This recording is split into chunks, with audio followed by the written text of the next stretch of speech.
একটি গ্রামের ছোট্ট মসজিদের মিম্বরে একদিন এক বুড়ো বুজুর্গ বসলেন, যিনি দীর্ঘদিন ধরে আল্লাহর পথে চলছেন। তিনি গল্প শুরু করলেন এক যুবকের কথা, যে ছিল খুব সৎ কিন্তু অর্থের অভাবে পথ হারিয়ে ফেলেছিল। বুড়ো সেই যুবকের সঙ্গে আল্লাহর রহমতের গল্প শেয়ার করলেন, যেখানে তিনি দেখিয়েছিলেন সৎ পথ আর বিশ্বাসের জোরে আল্লাহ কিভাবে তাকে নতুন দিক দেখিয়েছেন।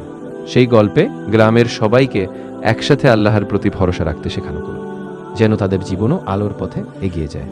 সেই যুবক ধীরে ধীরে আবার আল্লাহর পথ খুঁজে পেতে শুরু করলো। একদিন তিনি একটি মসজিদের কুরআন পাঠ ক্লাসে যোগ দিলেন, আর সেখানে তার মনে নতুন আশা জাগল।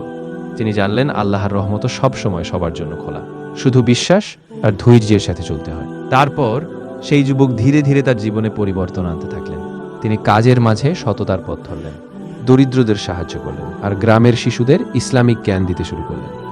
একসময় গ্রামের সবাই তাকে সম্মান করত, আর তার গল্পটা হয়ে উঠল এক অনুপ্রেরণার বাতি, যা নতুন প্রজন্মকে আলোর পথে এগিয়ে নিয়ে যায়।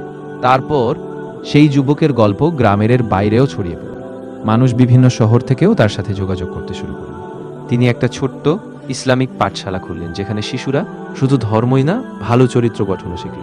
তার এই অবদান গ্রাম আর শহর দুই জায়গাতেই একটা নতুন আশার আলো জ্বালিয়ে দিল, আর সবাইকে মনে করিয়ে দিল সৎ পথেই আসল শান্তি আর সাফল্য আছে। তারপর সেই যুবকের জীবন কাহিনী একটি অনুপ্রেরণার উৎস হয়ে উঠল। তিনি নিজেও বড় হলেন এবং সমাজ সেবায় আরও সক্রিয়ভাবে যুক্ত হলেন। গ্রামের মানুষ, বিশেষ করে তরুণ প্রজন্ম, তার পথ অনুসরণ করে আল্লাহর পথে সাহস নিয়ে এগিয়ে চলতে শিখল। আর তার গল্প প্রজন্মের পর প্রজন্ম মানুষের হৃদয়ে এক অনন্ত প্রেরণা হয়ে রইল, আলোর পথে চলার গল্প। সেই গল্পটি বিভিন্ন মসজিদ, পাঠশালা এবং কমিউনিটি সেন্টারে বলা হতে লাগলো, যেন প্রত্যেকে বুঝতে পারে যে আল্লাহর পথে স্থির থাকলে জীবনে কোনো না কোনোভাবে সফলতা আসবে।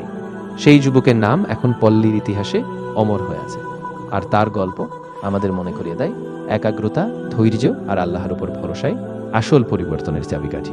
তারপর সেই যুবকের গল্প শুধু গ্রামে সীমাবদ্ধ থাকেনি, বরং বিভিন্ন ধর্মীয় সভা আর ইসলামিক বইতেও প্রকাশিত হল।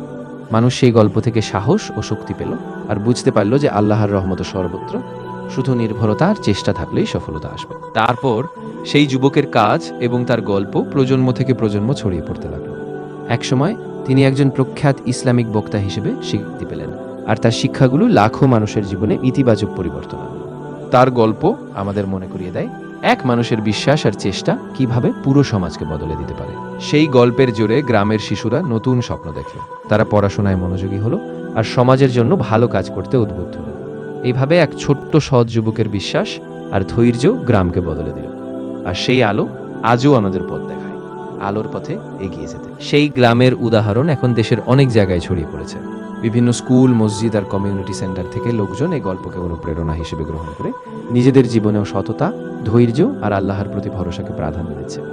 এবং আজও সেই যুবকের গল্প আমাদের স্মরণ করিয়ে দেয় যে সত্যিকারের পরিবর্তন ধৈর্যের সাথে আস্তে আস্তে গড়ে ওঠে আল্লাহর রহমতে। তারপর সেই গল্প শুধু শুনে থেমে থাকেনি, বরং নতুন প্রজন্ম তা লিখে রাখলো তাদের হৃদয়ে। তারা বস্তুগত সফলতা ছাড়াও মানবিক মূল্যবোধ আর আল্লাহর প্রতি আস্থাকে জীবনের মূল মন্ত্র হিসেবে গ্রহণ করল। আর সেইভাবে আলোর এই সফর প্রজন্মের পর প্রজন্ম সবাইকে পথ দেখিয়ে যাবে। আমি এই গল্পটা এখানেই শেষ করছি।